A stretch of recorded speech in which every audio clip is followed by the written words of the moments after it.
அகிலம் எங்கும் உள்ள தமிழ் நேயர்கள் அனைவருக்கும் பரம்பரை ஜோதிடர் உங்கள் மனோ பாலாஜியின் அன்பான வணக்கம்.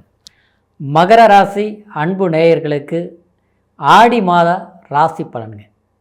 இந்த ஆடி மாதம் அப்படிங்கிறதுங்க ஜூலை மாதம் 17ஆம் தேதியிலிருந்துங்க ஆகஸ்ட் மாதம் 16ஆம் தேதி வரைக்கும் வரக்கூடிய இந்த குரோதி வருடம் ஆடி மாதத்தில் மகர ராசி நேயர்களுக்கு எந்த அளவுக்கு ஒரு சாதகமான யோக பலன்கள் நமக்கு அமையப்போகுது அப்படிங்கிற பற்றி தான் இந்த பதிவில் இப்போ நம்ம பார்க்க போகிறோங்க.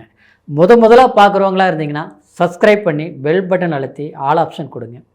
மகர ராசி அப்படின்னா சனியோடைய ஆதிக்கத்தில் பிறந்தவங்க தாங்க மகர ராசி. இந்த சனி பகவான் ஆதிக்கங்கிறதுங்க உங்களுடைய ராசியை பொறுத்த வரைக்கும், ஏன்னா சனி பகவானுங்கிறது உழைப்புங்க, கர்மகாரகன்னு சொல்லுவோம். எப்போவுமே உங்களுடைய உழைப்பு ரொம்ப அதிகமாக இருக்கும். அதே நேரத்தில் எந்த அளவுக்கு ஒரு மனிதன் கஷ்டப்படணுமோ அந்த கஷ்டத்தை பார்த்து கண்டிப்பாக நீங்கள் பயமே பட மாட்டீங்க. இந்த வேலை செய்யணுமா, 2 பேர் வேலையா, நாம்ளே செஞ்சு முடிச்சிடலாமே அப்படின்னு நினைப்பீங்க. உழைப்புக்கு முக்கியத்துவம் கொடுப்பீங்க. அதே சமயத்தில் அதாவது ஈஸியாக அடுத்தவங்களுக்கு நம்ம கஷ்டப்படாமல் எதுவுமே நமக்கு கிடைக்கணும், அப்படி ஒரு லாபத்தை அடையணும் அப்படிங்கிற ஒரு நினைப்பும் உங்களுக்கு இருக்காது. இந்த நிலையில் பிறந்த உங்களுக்கு இப்போ பாதச்சனி வேற இப்போ நடந்துட்டு இருக்குது. இந்த பாதச்சனி ஏற்கனவே 6 வருஷ காலமாக கடவுள் ஒரு மனிதரை எந்த அளவுக்கு சோதிக்கணுமா அந்த சோதனை காலம் எல்லாமே நீங்கள் சந்திச்சிட்டிங்க. ஒரு விதத்தில் பார்த்தோம்னா அதாவது பாதச்சனி, 3ஆம் இடத்துல ராகு, இப்போது குரு பகவானும் உங்களுடைய ராசிக்கு 4ஆம் இடத்துல ராகுவோட குரு பகவான் இருந்த காலகட்டம் இந்த இடைப்பட்ட இந்த ஒரு 2 வருட காலம் இல்லாமல் கொஞ்சம் நெருக்கடிகள் அதிகமாக தான் இருந்திருக்கும். என்ன பிரச்சனைங்க, ஒரு முயற்சிகள் நம்ம எடுப்பீங்க, அதாவது அதில் வளர்ச்சி இல்லை அப்படிங்கிற மாதிரி இருக்கும். அது குறிப்பு இந்த அரசாங்கத்துறையில் வேலை செஞ்சுட்டு இருக்கக்கூடியவங்க படும் உளைச்சல் அப்படிங்கிறது அதிகமாக உங்களுக்கு இருந்திருக்கும். ஒரு இடத்துல வேலை செஞ்சிங்கன்னா அந்த இடத்துல இருந்து ஒரு டிரான்ஸ்ஃபர் எதிர்பார்த்தா கூட கண்டிப்பாக கிடைக்காது. உங்களுடைய வேலையிலையும் எப்படின்னா ரொம்ப பணிச்சுமைன்னு சொல்லக்கூடிய, அதாவது ரொம்ப வேலை அதிகமாக இருக்கும், ஓய்வு அதிகமாக கிடைக்காது. இந்த மாதிரி ஒரு மன உளைச்சல் சிலருக்கு பார்த்தோம்னா வேலையிலேயே நெருக்கடிகள் கொஞ்சம் ஏற்பட்டிருக்கும். இந்த மாதிரி ஒரு மன கஷ்டங்கள் எல்லாம் இருந்திருக்கும். சிலருக்கு பார்க்கும்போது தசாபுத்தி சரியில்லாமல் இருந்தால் மகர ராசினியர்களுக்கு குடும்பத்தில் பிரச்சனைகள் வந்திருக்கும். நம்ம எப்படி சொல்லலாம், நம்ம தப்பே பண்ணியிருக்க மாட்டோம், அந்த பிரச்சனை குடும்பம் வரைக்கும் நம்மளை குழப்பங்கள் ஏற்பட்டிருக்கும். செய்யாத தவறு செஞ்சுன்னு பழின்னு சொல்லுவோம் இல்லையா, அதாவது நான் தப்பே பண்ணல ஆனால் தப்பு செஞ்சுன்னு வந்துருச்சு, அதனால் குடும்பத்தில் பிரிவுகளை சந்திக்கக்கூடிய ஒரு நிலையே வந்தாச்சு அப்படிங்கிற ஒரு சந்தர்ப்பங்கள் மகர ராசி நேயர்களுக்கு கண்டிப்பாக வந்திருக்கும். ஆனால் தசாபுத்தி நல்லபடியாக இருந்திருந்ததுன்னா சில பிரச்சனைகள் வந்தது நல்ல வேளை தப்பிச்சுட்டுங்க அப்படிங்கிற மாதிரி வந்துடும்.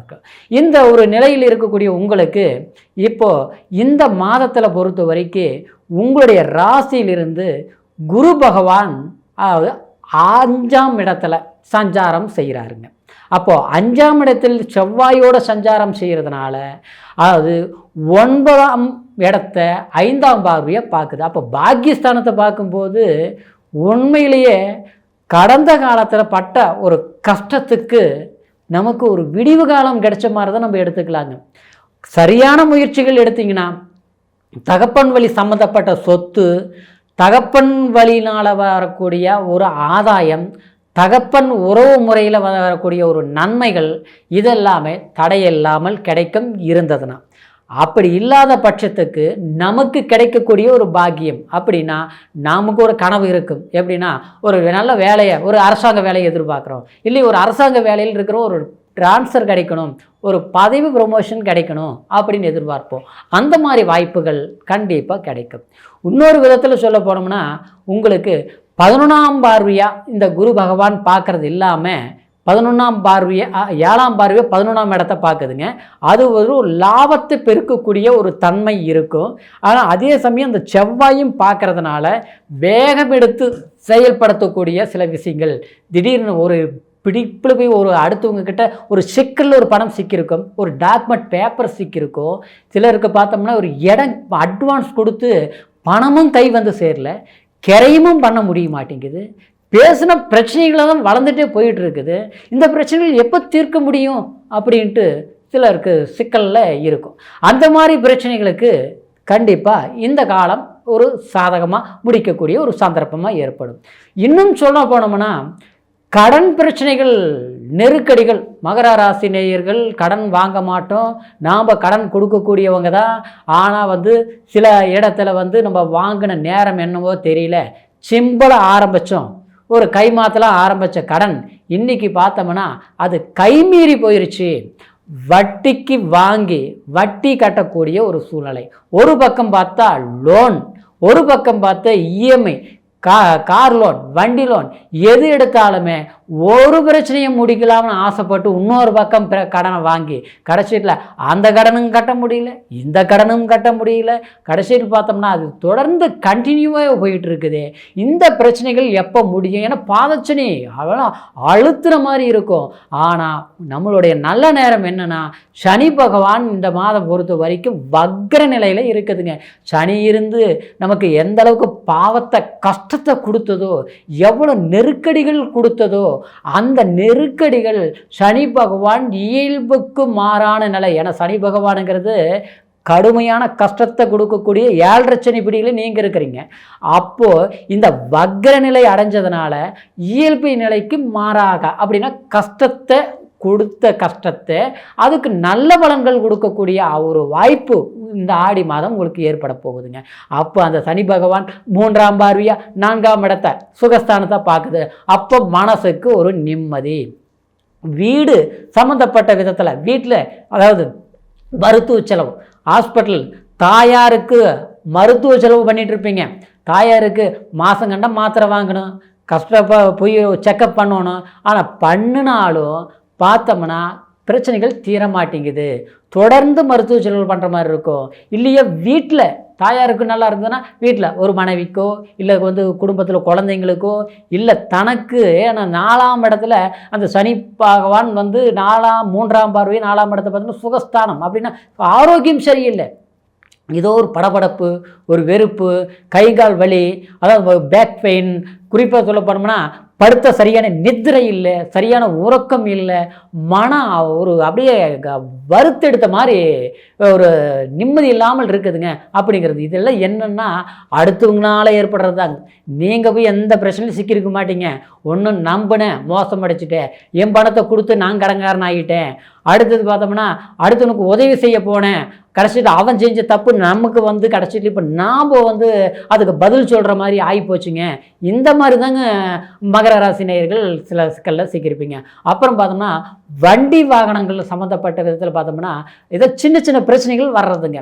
ஒன்று ரிப்பேர் ஆகிறது, இல்லையா ஒரு ஏதாவது ஒரு அசம்பாவிதங்கள் ஒவ்வொன்றா வர்றது. நாம் சரியாக தான் போயிட்டுருப்போம், அடுத்தவங்களால பிரச்சனை இல்லை. நம்ம வண்டியாக இனாமல் அடுத்தவங்களுக்கு ஒரு உதவிக்கு கொடுத்துருப்போம், அவங்களால ஒரு பிரச்சனைகள் ஏற்படுறது. இப்படி விரயங்கிறதுங்க ஒரு விதம் கிடையாதுங்க. ஏதாவது ஒரு வழியில் ஏற்பட்டு அதனால் மன உளைச்சல்கள் அடைஞ்சி சில சிக்கலில் சிக்கி அதிலிருந்து மீண்டு வர்றதுக்கு வழியை பார்த்துட்டு இருக்கக்கூடிய மகர ராசி நேயர்களுக்கு இந்த மாதத்தில் நமக்கு சில வழிகள் கிடைச்ச மாதிரிங்க. சரிங்களா? அப்படின்றதுனால உங்களுடைய ராசிக்கு அதாவது 8ஆம் அதிபதி கரெக்டாக 7ஆம் இடத்துல சஞ்சாரம் செய்யக்கூடிய இந்த சூரிய பகவான், அதாவது சுக்கிரனோட புதன் இணைந்திருக்குது. புதன் பகவான் பார்த்தோம்னா கரெக்டாக 3ஆம் தேதி, ஆடி மாதம் 3ஆம் தேதி, அதாவது சிம்மத்துக்கு உங்களுடைய ராசிக்கு 8ஆம் இடத்துக்கு வந்துடுது. அப்போது அந்நிய தேசங்கள் பயணங்கள் மேற்கொள்வது, வெளியூர் பிரயாணங்களால் வளர்ச்சி நன்மைகள் அடையக்கூடிய ஒரு பாக்கியங்கள் ஏற்படுறது. அதே சமயத்தில் அதாவது திடீர் ஒரு அதிர்ஷ்டம், திடீர் ஒரு வேலை வாய்ப்பு, வேலை இழந்தவங்களுக்கு வேலை வாய்ப்பு கிடைக்கக்கூடிய வாய்ப்புகள், அடுத்தவங்களுக்கு ஒரு வேலை வாய்ப்பு ஏற்படுத்தி கொடுக்கக்கூடிய ஒரு சந்தர்ப்பங்கள் நமக்கு ஏற்படக்கூடியது. இந்த மாதிரியாக போக சுக வாழ்க்கைகள் கண்டிப்பாக ஏற்படுங்க. அடுத்தது பார்த்தோம்னா நம்மளுடைய கனவு கற்பனைகள் அப்படின்னா ஒரு எதிர்பார்த்துட்டு இருப்போம் ஒரு நல்ல விஷயங்கள், அதாவது ஒரு பணம், ஒரு லோன், இது ஏதாவது நமக்கு ஒரு வரவு வந்ததுன்னா இந்த வேலையை செஞ்சு முடிக்கலாம் அப்படின்ட்டு இந்த ஒரு வருஷ காலமாகவே நம்மளால் அதை செய்ய முடியல. ஆனால் அந்த மாதிரி விஷயங்கள் கண்டிப்பாக செஞ்சு முடிப்பீங்க. பூர்வீக சொத்து இடம்னால கொஞ்சம் பிரச்சனைகள் இருக்குது, எல்லாமே ரெடி, நமக்கு ஒரு அண்ணன் தம்பி பிரச்சனை கலார் பண்ணிக்கலாம்னு எடுத்த முயற்சிகள் ரெடியாக தான் இருக்குது.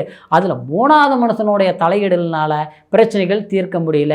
அது பூர்வீக சொத்தாக இருந்தாலும் சரி, நாம் வாங்கின இடமா இருந்தாலும் சரி, இந்த மாதிரி பிரச்சனைகள் இருந்து கோர்ட்டு கச்சேரி வரைக்கும் போய் தீராத பிரச்சனைகள் இருந்ததுன்னா கண்டிப்பாக தீரக்கூடிய ஒரு காலகட்டமாக இந்த காலம் அமைகிறதுனால இது ஒரே மாதத்தில், இந்த ஆடி மாதத்தில் எனக்கு எல்லா பிரச்சனையும் தீர்ந்துடும் அப்படிங்கிறத விட இந்த ஆடி மாதத்தில் எடுக்கக்கூடிய சில முயற்சிகள் நமக்கு தேவையான ஒரு வாய்ப்பாக எதிர்காலத்துக்கு ஒரு சந்தர்ப்பமாக நமக்கு நல்ல விதமாக அமையக்கூடிய ஒரு காலமாக அமையும். அப்படிங்கிறதுனால முயற்சிகள் எடுங்க, கண்டிப்பாக வளர்ச்சி உண்டு. ஆடி அமாவாசைக்கு, ஏன்னா உங்களுக்கு 7.5 சனி நடந்துட்டு இருக்கிறதுனால, பாதச்சனிங்க 7.5 சனியில், அதனால் கோயில் குளத்துக்கு கண்டிப்பாக போயிட்டு வாங்க, திருநள்ளாறு போயிட்டு வாங்க, கொச்சனூர் போயிட்டு வாங்க, பக்கத்தில் இருக்கிற அதாவது ஆஞ்சநாயர் கோயிலுக்கு நல்ல நெய் தீபம் ஏற்றி பஞ்சமுக ஆஞ்சநாயருக்கு வழிபாடு பண்ணினீங்கன்னா இன்னும் அற்புதமான ஒரு நன்மைகள் நடக்கும் மகர ராசி நேயர்களுக்கு. சரிங்களா? இது கோச்சார பலன் நான் சொன்னது.